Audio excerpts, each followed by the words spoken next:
ہمیں غور کرنا چاہیے سب کو کہ دور نبوت میں اور دور خلافت میں باطل کے مغلوب ہونے کے کیا اسباب ہیں۔ حضور اکرم صلی اللہ علیہ وسلم نے صحابہ کی جماعت بنائی، شجاع بن وہب انہیں بھیجا کسریٰ کو دعوت دینے کے لیے۔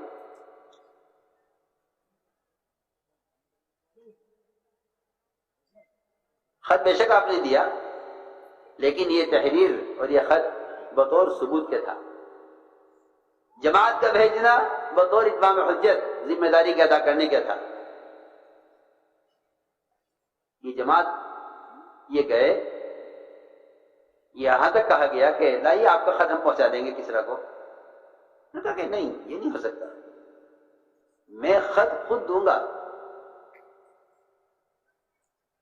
حالانکہ اس زمانے میں ڈاک کا نظام تھا، ایک منزل سے دوسری منزل گھوڑے دوڑائے جاتے تھے رسائل اور پیغامات پہنچانے کے لیے،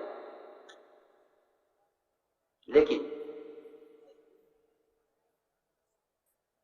فرمایا کہ نہیں، میں یہ خط خود جا کر دوں گا، اس لیے کہ صحابہ کرام کا کہنا یہ تھا کہ ہمیں تمہاری طرف، تمہیں اس گمراہی سے نکالنے کے لیے اللہ نے ہمیں بھیجا ہے۔ یہ اس زمانے میں سوچ ہی نہیں تھی کہ کوئی اور بھی ذریعہ ہو سکتا ہے دین کو پھیلانے کا۔ کیوں فرماتے تھے کہ جب دعوت نبوت کے طریقے پر اور دعوت صحابہ کے طریقے پر آئے گی تو اللہ تعالیٰ آواز کا پہنچانا اپنے ذمے لے لیں گے۔ اللہ آواز کا پہنچانا اپنے ذمے لے لیں گے، اور یہی وجہ تھی کہ عمر رضی اللہ تعالیٰ عنہ جمعہ کے خطبے میں کہہ رہے ہیں یا ساریۃ الجبل، اور وہاں ساریہ کو عمر کی آواز پہنچ گئی، اس پر عمل ہو گیا، اس پر فتح ہو گئی۔ ایک باپ مدینے میں رہ کر مشرکین کے علاقے میں دار کفر میں اپنے بیٹے سے کہا کرتے تھے کہ بیٹے صبح صادق ہو گئی ہے، فجر کی نماز پڑھ لو۔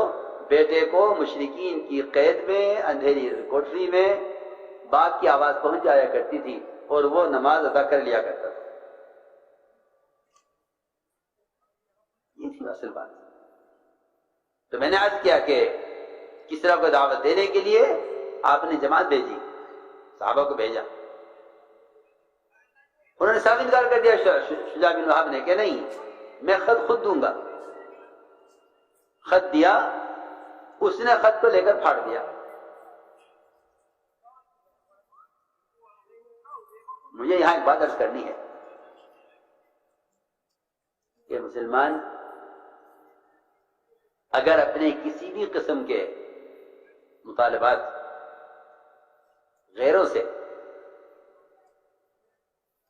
دعوت اللہ کے بغیر کرتا ہے تو اس کا کھلا مطلب یہ ہے کہ یہ ان کی ہدایت کا طالب نہیں ہے، بلکہ ان سے اپنے دنیاوی مسائل کا حل کا طالب ہے۔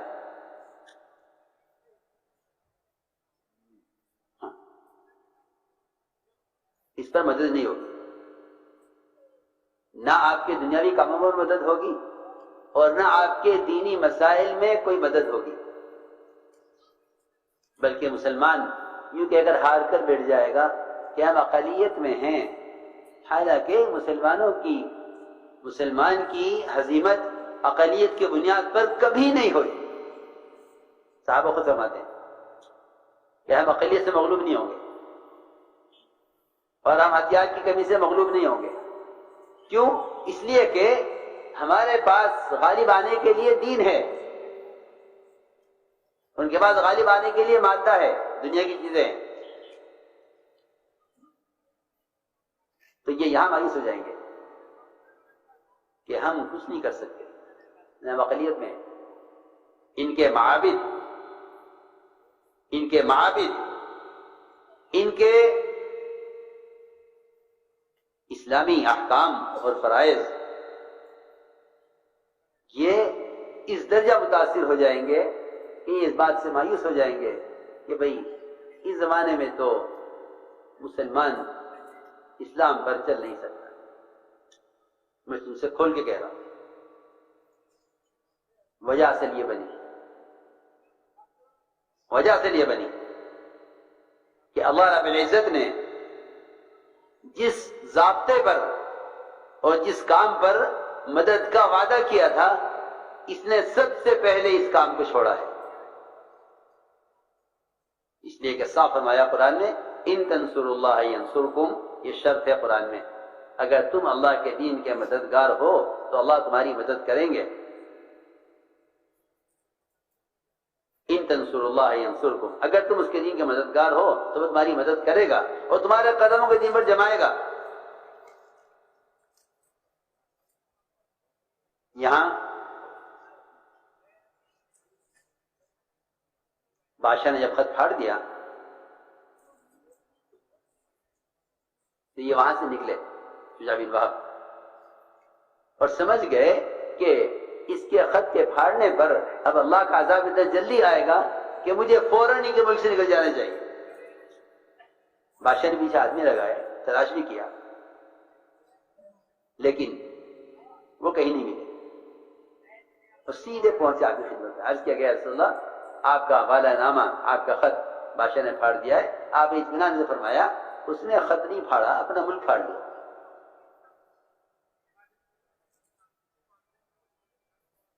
ایک فرد دعوت لے کر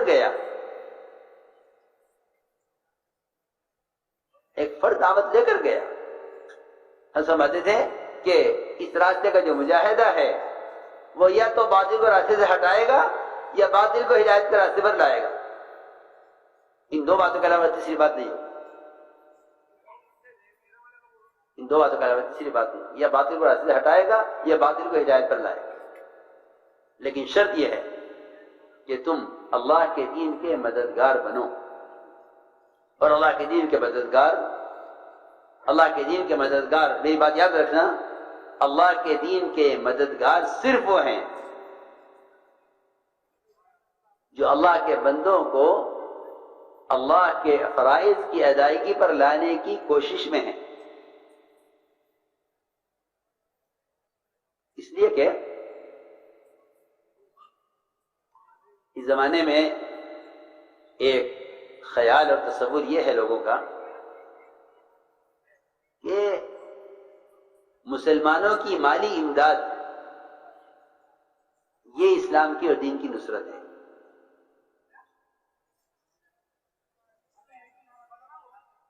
حالانکہ یہ تو عام بات ہے کہ انسانیت ایک ایسی چیز ہے کہ انسان کے کام آتا ہے، اور انسان کے انسان کہتے ہی اسی لیے ہیں کہ ان میں آپس میں وہ انس ہے، چاہے کسی مذہب کے، کسی خیال کے، کسی طبقے کے، کسی قبیلے کے، کسی رنگ کے، کسی زبان کے ہوں. لیکن انسان کے کام آنے کو اپنا فریضہ سمجھتا ہے. کہ ٹرین ٹکرا جائیں، جہاز گر جائیں، کہیں زلزلہ آ جائے، کہیں سیلاب آ جائے، کہیں سردی زیادہ آ جائے، گرمی آ جائے، لوگ ایک دوسرے کے کام آنے کو اپنا فریضہ سمجھتے ہیں. اس لیے میں نے عرض کیا کہ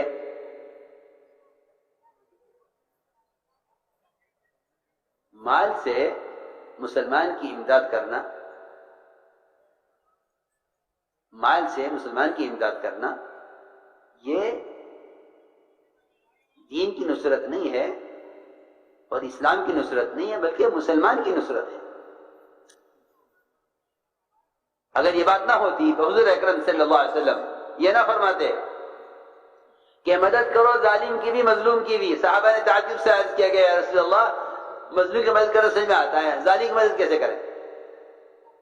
آپ نے فرمایا کہ ظالم کی مدد یہ ہے کہ اس کو ظلم سے روکو. ظالم کی مدد یہ ہے کہ اس کو ظلم سے روکو. میں نے عرض کیا کہ دعوت پر اللہ تعالیٰ کی غیبی مددیں اور غیبی نصرتیں کیسے نازل ہوئیں کہ پوری کسرا کی مملکت ایسی ختم ہو گئی کہ روایت میں ہے کہ پورے خاندان میں کوئی مرد نہیں تھا جس کو کسرا کی جگہ بادشاہ بنایا جائے. آپ نے یہ بتوا دی تھی کہ اللہ پوری طرح پھاڑ کے ختم. پورے خاندان میں کوئی مرد نہیں تھا جس کو بادشاہ بنایا جائے. یہ پہلا موقع ہوا عورت کی سربراہی کا کہ پورے خاندان میں کوئی مرد باقی نہیں تھا کہ جس کو بادشاہ بنایا جائے کسرا کی جگہ. جی ہاں،